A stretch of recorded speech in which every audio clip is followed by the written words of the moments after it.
So thanks, Professor Ritter. We are very happy to continue your legacy and to promote communication at A&M and beyond. As always, I'm humbled into silence. And indeed, it is one part appropriate and perhaps one part irreverent that this year's Kurt Ritter Lecturer is a bit of a wandering rhetorical scholar herself, who once claimed English as her full home. But just so you know, I did not meet Dr. Ore at an C's conference or RSA. I met her at a public address conference, and so we are welcoming her into communication rhetorical studies. Ersula J. Ore is the Lincoln Professor of Ethics in the School of Social Transformation and Assistant Professor of African American Studies and Rhetoric at Arizona State University. Her work as a race-critical rhetorician maps persuasive strategies of aggrieved communities as they operate within a post-emancipation historical context. In her most recent publications, Dr. Ore explores the correlations between race, power, and academic space. She pays particular attention to the rhetorical strategies Black and non-Black rhetorics of color use when navigating social space. If you haven't read it yet, I strongly encourage you to read her critique for the demand of civility and white fragility in the recent issue of communication and critical cultural space. It is an eloquent, pointed, and much needed voice in our field right now. Dr. Ore is a model interdisciplinary scholar as her work stakes claims in communication and media studies, rhetoric and composition, African American studies, gender studies, and beyond.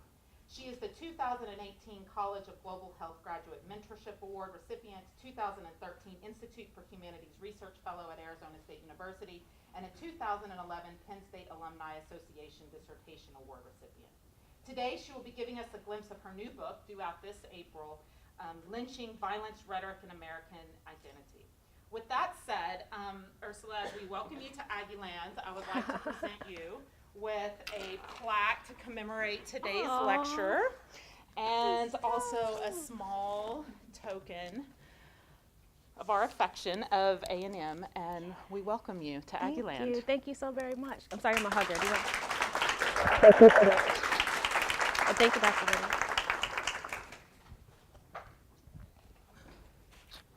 Oh, do you mind if I use your technology? Sorry, and I just took your talk. That was rude.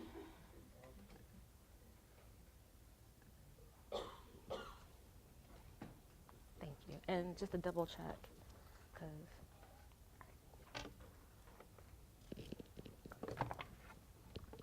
Good morning. And everybody can hear me well? Thank you so much for coming out this morning at 9:30. I appreciate you all. My name is Dr. Ersula Ore. I am the Lincoln Professor of Ethics in the School of Social Transformation at Arizona State University. It's split between two departments, both English and Rhetoric and Communication, and many of my students come from both English and Comm. I was the kid at Penn State who literally crossed the street to go to Comm Studies because nobody else in rhetoric and English, or rhetoric and composition rather, which is in the English department, was very interested in checking out to see what folks across the street, our cousins in rhetoric, were doing. And so that's the person that I was, that's the person I am, and I've always straddled those two lines. So thank you very much for welcoming me here. I'd like to thank Kristen Perot for a generous invitation to this year's Kurt Ritter Lecture. I'm excited to be here, and I look forward to the dialogue that follows. And I really do. I suspect the dialogue will be difficult and uncomfortable, and I'm here for that, and I am willing to walk alongside all of you in that as you are willing to walk alongside me. That literally is kind of like the definition of pedagogy, because the pedagogue was the slave who followed the student to and from school to help the student get the lesson. So when I say walk alongside you, I really do mean walk alongside you, and vice versa. This lecture, Lynching, Violence, Rhetoric, and American Identity, is the title of my book, which, and this is a shameless plug, comes out April 15th, 2019, which is my birthday. Anybody in Phoenix on that day? It's a Monday, but we're still gonna party hard, okay? It's gonna be a birthday/book party, so come prepared. Anybody wants to know, just follow me on Twitter. CRT Cat with a K-A-T. This book has been a long time coming. It has been a bittersweet burden and by far one of the most eerie lifelines I've had to date. I never thought that studying the linkages among lynching, citizenship, and police brutality would be a lifeline, but it has been. I say that because it was the work that saved me. It's one thing to know that you're a part of history and another to study it, an entirely different thing to be snatched up by the very thing you're working to illuminate for others. A Rhetoric of Civic Belonging, which was the original title of this book, had been at the press for 4 months by the time May 20th, 2014 rolled along. On May 20th, 2014, I taught my assigned 3-hour course on rhetoric and headed home. But I didn't make it home that night. Instead, I was assaulted and unlawfully arrested by ASU police and Maricopa County police officers. How interesting. All those people for one little lady. While in jail that night, I contemplated 2 things. One, first, how to construct an ethos that rendered me innocent and legitimate, despite knowing that in America, I was always already guilty. And 2, how was it that I survived an incident that far too often left folks like me dead in the street? Sorrell doesn't begin to describe what it feels like to find yourself a subject in your own work. While I knew I was tracing a history and while I knew I was a part of that history, I had only been touched as opposed to snatched up by that history. My assault and my very public battle that ensued was like that eerie afterword to the book I had just written. And at the same time, this unnerving precursor to what was to come. What came next was body after body. Eric Gardner's body, Michael Brown's body, Sandra Bland's body, Tamira Rice's body, Betty Gray's body, dead in the street. What came next was Ferguson burning, my hometown of Baltimore burning, the death of my father in July 2015, his struggle to breathe, I can't breathe, which is what he told my mother more times than once and what he told me more times than once, dovetails with the state of American progress and the myth of post-raciality in ways that I am just beginning to unpack. In my forthcoming book, Lynching, Violence, Rhetoric, and American Identity, I center lynching as a material and rhetorical performance that illustrates the mutually constitutive relationship between democracy and anti-Black violence. In doing so, I demonstrate the ways lynching and its rhetorics, specifically the ways lynching creates unity and division, transmits ideology, and informs and persuades, have been and remain interwoven both with the formation of America's national identity and with the nation's need to continually renew that identity. Of particular interest to me is the connection between the rhetorics and material practices of lynching in the past and the forms these rhetorics and practices take in the present. Lynching, Rhetoric, Violence, and American Identity traces these connections to examine how the debasement and eradication of Black life prevail today as vehicles of democratic citizenship. In this book, I argue 3 things. 1, that lynching is a rhetorically constitutive performance of American identity. 2, that lynching is a communicative and instructional act that inculcates citizens across the color line to the practice of democracy in America. And 3, that lynching is a rhetoric of civic belonging and that it offers citizens a blueprint for living and negotiating civic life. What I offer in today's talk is a brief history of lynching's rhetorical power with a specific attention to how it operated as a constitutive practice throughout America's antebellum and postbellum periods.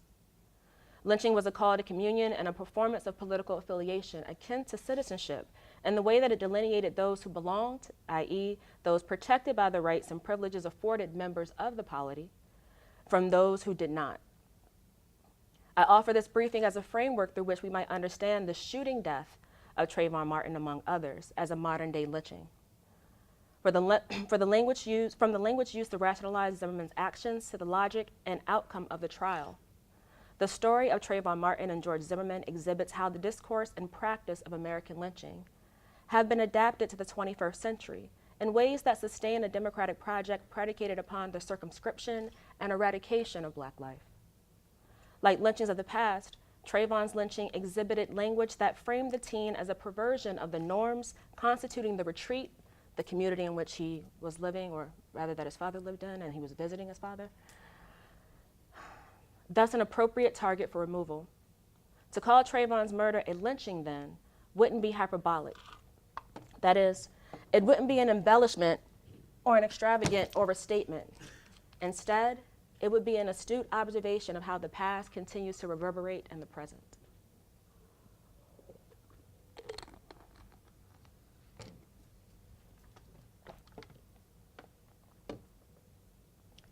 Lynching, a rhetoric of civic belonging. Lynching has been a rhetorically constitutive performance of American civic identity since the 18th century, when it debuted as a punitive response to British Tories during the American Revolution, set the stage for its later development as a violent rhetoric of American citizenship. During the 18th century, lynching was deployed by Virginia magistrate Charles Lynch as a means of safeguarding the nation against British allies. America's war for independence created exigencies for which Lynch, a commissioned colonel, had to respond, the most pressing of which were the stealing and selling of local horses to British forces and plots of insurgency against prominent Virginia patriots. Because local courts were only examining courts, and the closest court to assess felonies was over 200 miles away, Lynch was forced to adapt. With the aid of his posse, Lynch established a local court system in which he, as presiding justice, and his posse, as fellow magistrates of the peace, meted out justice. Although Lynch's court was not an official regulatory entity, it nonetheless retained features common in demonstrations of state power. Judgment of the accused appealed to communal notions of morality and justice. Confessions were solicited, and the guilty were punished before the eyes of the public. Lynch's court was, for all intents and purposes, a court whose judgment aimed to protect America from threat by expelling the enemy within. In doing so, Lynch law not only secured the borders of America, but defined who was and who was not a member of the burgeoning new nation. Tories represented diseased organisms within the nascent body of the politic.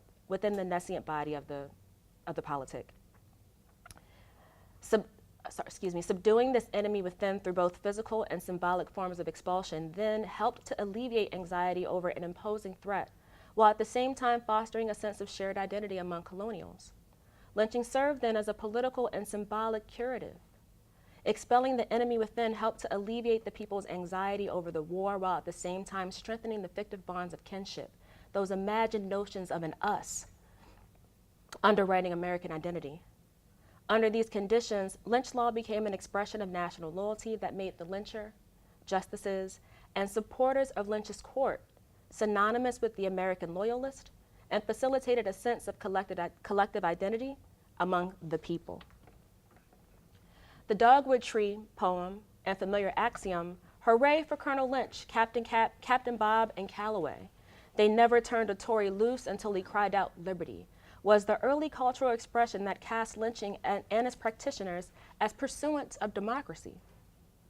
As a punitive mechanism of justice sanctioned by the people, lynch law became indelibly linked to expressions of American civic identity.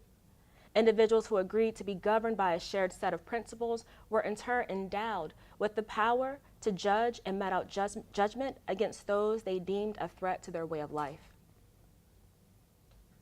The rhetorical power of colonial lynchings turned on their capacity to unify early Americans through violent public action, shared sentiment, and an imagining of the people as a politically sovereign body as opposed to British subjects.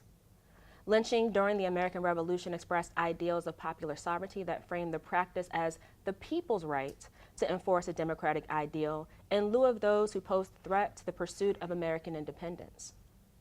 As historian Frank Shea explains, quote, "In those early days, an informer, a British loyalist, was invariably in service of the crown and therefore any thanem to all patriots who, when he was unmasked, undertook to flog him and to hold him up to popular exposure and contempt," unquote.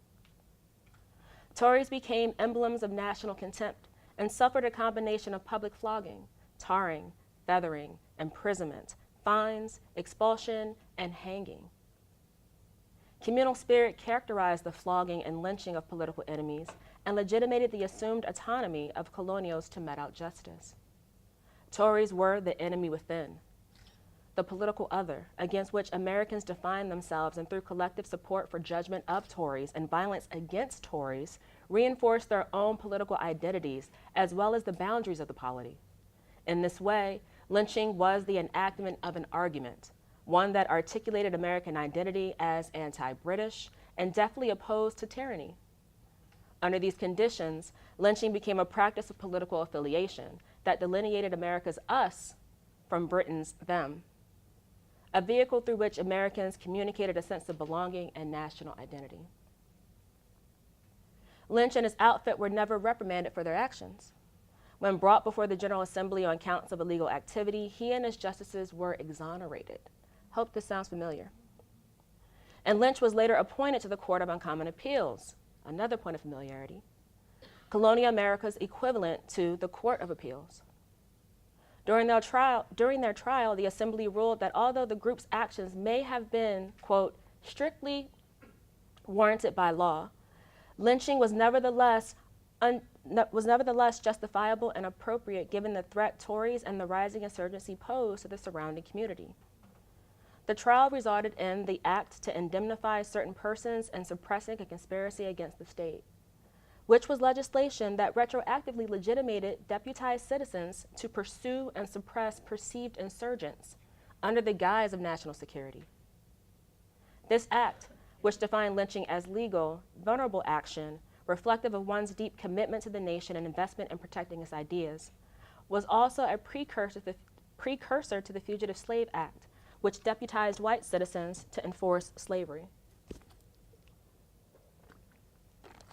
What Lynch's court did, concluded the Assembly, was protect the welfare of the state, and by extension, the welfare of the nation.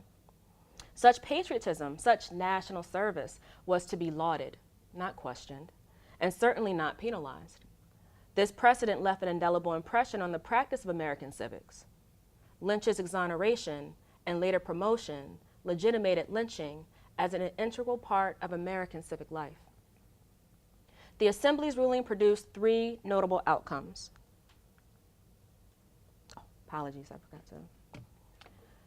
Three notable outcomes. First, it placed lynching within the purview of the law by framing it as a wartime measure aimed at stamping out insurgents and conspirators. This meant that lynching was not unsanctioned violence performed beyond the authority of the law and therefore extra-legal activity. Rather, the legislature's decision to pardon Lynch's court situated lynch law within the province of America's budding judicial system. Second, exonerating Lynch and his assistants cast lynching as legally protected action. As the Assembly ruled, lynching was a just and therefore legitimate way of preserving American life. This precedent is particularly noteworthy given the rarity with which lynchers of the 19th century were indicted and convicted, and the logic used to legitimate their actions as vulnerable performances of citizenship. Whether an act of popular justice or not, the court ruled that lynching was praiseworthy, legally sanctioned action that reflected the best and leading qualities of American identity. By framing lynching as both, quote, patriotic service and, quote, service performed on behalf of and for the good of the people, the legislature birthed a legitimating discourse that would later be appropriated by pro-lynching communities of the late 19th, 20th, and 21st centuries. Third, the Assembly's ruling rendered lynching exemplary citizenly etiquette and situated it as necessary and acceptable action taken by those guided by a resounding sense of civic responsibility and national identity. This logic reasoned that those who lynched did so out of service to the nation and for the good of the American people.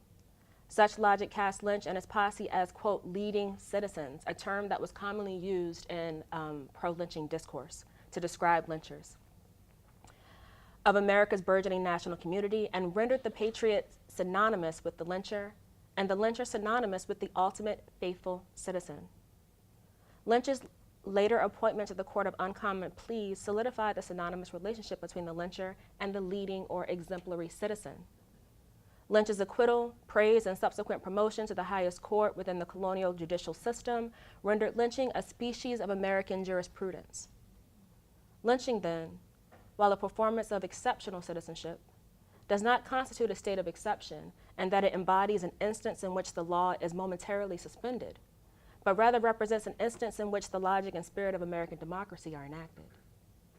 As such, lynching shares a relationship of interiority with American law, the formation of the nation, and the Constitution of the people. Prior to Reconstruction, an anxious and fretful slave society used lynching as a way of enforcing adherence to a racialized democratic ideal. Accounts of lynching during slavery are sparse, but have been noted during instances in which slaves transgressed boundaries between property and personhood. Insurrectionist acts such as murdering masters, raping mistresses, and planning rebellions warranted lynching because they threatened the generational perpetuation of white supremacy, while at the same time redefining.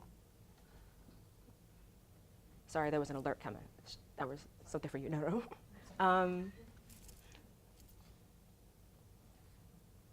Insurrectionist acts such as murdering masters, raping mistresses, and planning rebellions warranted lynchings because they threatened the generational perpetuation of white supremacy while at the same time redefining the subhuman slave as the fully human master.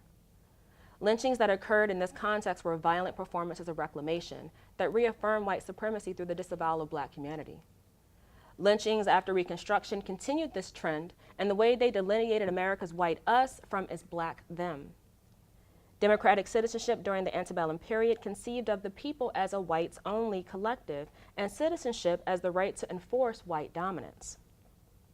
These changes, which included transforming the black slave into the black citizen, quote, triggered more intense cultural differentiations of blackness and whiteness as whites strove to fortify the color line and consolidate white identity in order to protect white supremacy. Harsh codes like the Black Codes of 1865 and 1866, which restricted a variety of civil rights liberties for blacks following emancipation, were the first line of defense against black citizenship. Lynching, I contend, was the second. From the later half of the antebellum period to our contemporary time, lynching as both a material practice and a rhetorical performance has exhibited an ideological belief regarding black inferiority, white supremacy, and the need to keep blacks in their racially prescribed place. This need, I argue, is a condition of the color line logic underwriting legislation that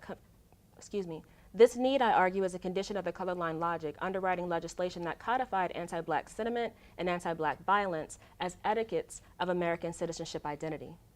Here I echo Ida B. Wells's formulation of lynching as an agreement among whites to maintain a white racial order, as it lays the foundation for my interpretation of lynching as a performance of American identity. The investigative journalist, businesswoman, and spearhead of the anti-lynching movement exposed the underpinnings of lynching to reveal that lynching had nothing to do with regulating black criminality or safeguarding the honor of white women from lavacious black beasts. The singular focus of lynching, explained Wells, was to nullify the constitutional rights of black citizens, more specifically of black men, through race and gendered codes that framed white women as worthy of protection from rape and black women as, quote, wanton, licentious, and promiscuous, quote, women who could not be raped on account that they were already, quote, bad women. So the understanding here is that black women can be raped and open to violence because of blackness, whereas white women cannot. It's just very basic understanding of what should be legally sanctioned and what should not be. Asserting that lynching enacted white rejection to the civic prosperity of blacks exposed the hypocrisy of American democracy and anticipated what philosopher Charles Mills would later describe as the racial contract. Following this framework, when Wells asserted that lynching was America's, quote, national crime, she was in part arguing that lynching was proof that democracy wasn't about maintaining equality among the people, but instead about maintaining equality among the only people who counted, i.e., white people. What I refer to here as color line logic then reflects the way lynching and contemporary manifestations of lynching, such as anti-black police brutality, not only racialize civic space as space for whites only, but moreover how such performances work to maintain a racial polity and a racial state in the midst of our supposedly post-racial condition. Lynching, violence, rhetoric, and American identity builds on Wells's insights to examine the interpretive and symbolic work of lynching from the 1880s onward, and the ways that the lynched black body has and continues to index the ongoing struggle over the meanings and boundaries of American identity in the U.S. Our rhetoric of civic belonging, the case of Trayvon Martin. On February 26, 2012, 29-year-old self-appointed neighborhood watchman George Zimmerman shot and killed 17-year-old Trayvon Martin at The Retreat, a gated community located in Sanford, Florida. According to Zimmerman, the hooded teen armed with Skittles and an iced tea posed a grave and immediate threat to the community. In his recorded call to police, Zimmerman conjured stereotypes of the black thug when he described Trayvon as a, quote, really suspicious guy, end quote, who was, quote, up to no good, lamenting, quote, these assholes, they always get away, fucking coons, end quote. This wasn't Zimmerman's first call to police, but instead his latest in a litany of complaints about alleged burglaries and other suspicious activity by young African-American men not of the neighborhood. Like the previous 46 calls, Zimmerman's call the night of the shooting revealed a preoccupation with policing, judgment, and keeping blacks in their place. While he was not an official officer of the law, Zimmerman's role as a gun-carrying vigilante neighborhood watchman imbued him with the authority of judge, jury, and executioner. Chief to Zimmerman's self-appointed role then was not only discerning who belonged to the retreat, but also meting out judgment against those who trespassed. This determination, which was Zimmerman's alone, normally resulted in a call to local police about suspicious activity in the neighborhood, hence the 46 previous phone calls.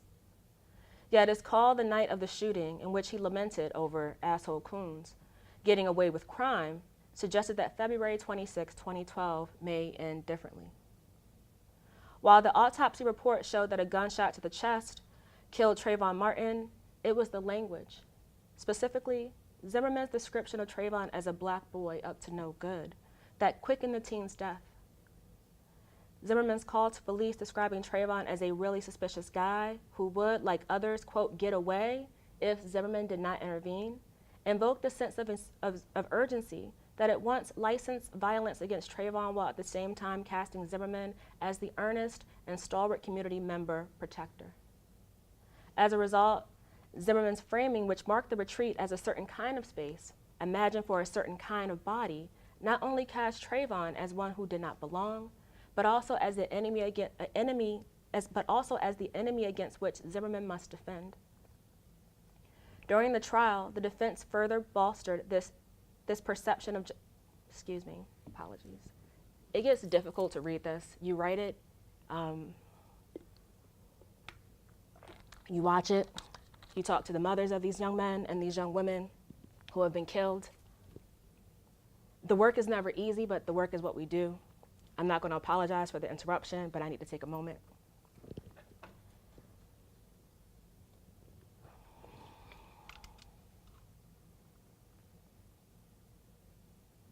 Casting Trayvon as the thug contested the notion of an innocent boy through imagery that adultified him, criminalized him, and resounded with justifications given for lynching in the way that it changed the narrative from Zimmerman, the racist murderer, to Zimmerman, the chivalrous hero protecting white women and white community from black threats.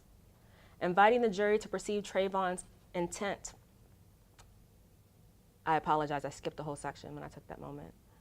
As a result, Zimmerman's framing, which marked the retreat as a certain kind of space imagined for a certain kind of body, not only cast Trayvon as one who did not belong, but also as the enemy against which Zimmerman must defend. During the trial, the defense further bolstered this perception by juxtaposing the image of a white female resident of the retreat with an image of a shirtless, thugged-out version of Trayvon. Casting Trayvon as a thug contested the notion of an innocent boy through imagery that adultified him, criminalized him, and resounded with justifications given for lynching in the way that it changed the narrative from Zimmerman, the racist murderer, to Zimmerman, the chivalrous hero protecting white women and the white community from black threats. Inviting the jury to perceive Trayvon's intent via tropes of white innocence and black criminality rhetorically whitened, and as a benefit of this whitening, expunged Zimmerman's guilt by, as the nation's Mikhail Denzel Smith remarked, quote, literally invoking the same justification for the killing of Trayvon Martin that you would during a lynching, end quote. From this vantage point, it becomes easier to see how a jury of mostly white women, framed as potential victims of the hooded coon up to no good, came to determine Zimmerman's innocence. As they concluded, Zimmerman was protecting his community from the black thug criminal who wished to do them harm. Profiling Trayvon to his death then was neither racist nor murderous, but rather an act of chivalry and community that unfortunately resulted in the death of an innocent black boy. From the language used to rationalize Zimmerman's actions to the logic and outcome of the trial, the story of Trayvon Martin and George Zimmerman exhibits how the discourse and practice of American lynching have been adapted in the 21st century in ways that sustains a democratic project predicated upon the circumscription and eradication of Black life. Like lynchings of the past, Trayvon's lynching exhibited language that othered and criminalized Blackness, describing Trayvon as the suspicious coon up to no good, framed the teen as a perversion of the norms constituting the retreat and thus as an appropriate target for removal.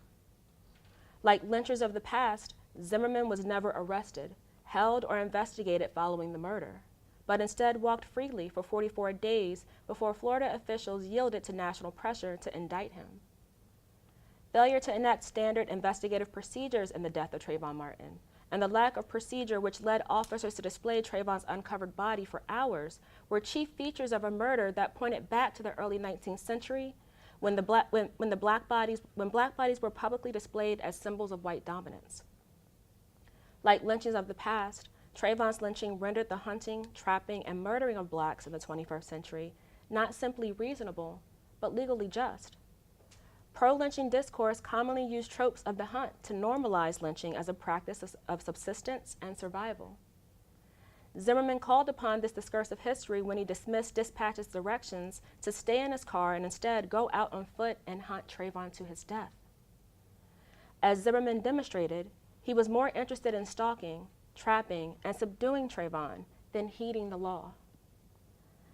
Similar to lynches of the past was how the predominantly white and female jury disregarded these facts and selected instead to read Zimmerman's pursuit of Trayvon as an act of self-defense as opposed to one of recklessness and/or malicious intent.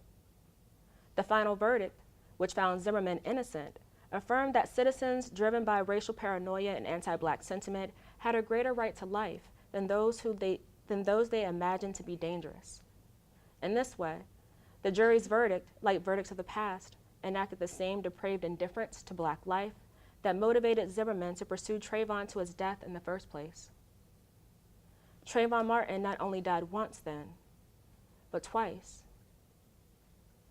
Once by Zimmerman's hand, and again at the hands of the jury. Lastly, like lynchings of the past, Trayvon's lynching turned on the logic of Black criminality and white vulnerability that allowed Zimmerman to perform whiteness through the removal of the hooded coon that did not belong. This last point is key.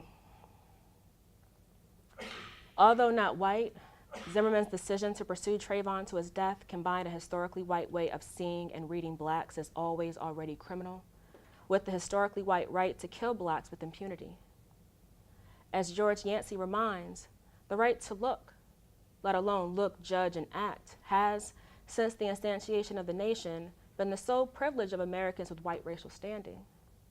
And acting this historical right, then, was a performance of whiteness that linked Zimmerman to a larger tradition of lynching, white supremacy, Black death, and national identity. Although not white, Zimmerman's language and symbolic labor as judge, jury, and executioner invoked a tradition of anti-Black violence and racial solidarity that coded him as white. This logic was further reinforced in the selection of an all-woman, predominantly white jury and a case for the defense that equated Blackness to threat, white femininity to innocence, and white masculinity to chivalry, through tactics that included showing the jury images of white women meant to represent female victims from the retreat. Such tactics sought to encourage the predominantly white and female jury to read Zimmerman as the gallant savior of white women, while simultaneously inviting them to rhetorically identify with the myth of feminine virtue and white vulnerability. Encouraging jurors to imagine themselves as the very white victims portrayed by the defense was not only an appeal to sanction the racially motivated murder of a 17-year-old Black boy, but also an appeal to community, one in which jurors imagined Zimmerman as the ultimate model citizen. There is only one tradition that describes the conscious choice to profile a Black boy to death as chivalrous. Only one tradition that posits the conscious eradication of Black life as unfortunate, but nonetheless an ugly consequence of supposed Black delinquency. And only one tradition that uses racial terror as a means of policing the boundaries between America's white us and its Black them. That tradition, what Ida B. Wells referred to as America's national crime is lynching. It was Zimmerman's enactment of this tradition that permitted the defense to construct the retreat as a rhetorical stand-in for the nation, and Zimmerman as the valiant protector of vulnerable white Americans. As Fanon reminds, violence, quote, violence is man's way of recreating himself, end quote. Who then did Zimmerman become through the murder of Trayvon Martin? Like lynchers in the past, Zimmerman's removal of the hoodied coon enacted an argument against the inclusion of what Zimmerman imagined Trayvon to be, but rather, like lynchers in the past, Zimmerman's removal of the hoodied coon enacted an argument against the inclusion of what Zimmerman imagined Trayvon to be, but rather who he really was. Trayvon the black boy, Trayvon the son of black parents, Trayvon the black boy with a little black brother, Trayvon the boy whose life still matters. Excising Trayvon from the retreat, in a sense, from America, designated Zimmerman as one who belonged and Trayvon as one who did not. Trayvon Martin's, quote, shooting death is a lynching then, because it not only invoked the same rhetoric and rationale as lynchings, but also the same outcome, the legally sanctioned eradication of black life and the perpetuation of white supremacy. Thank you.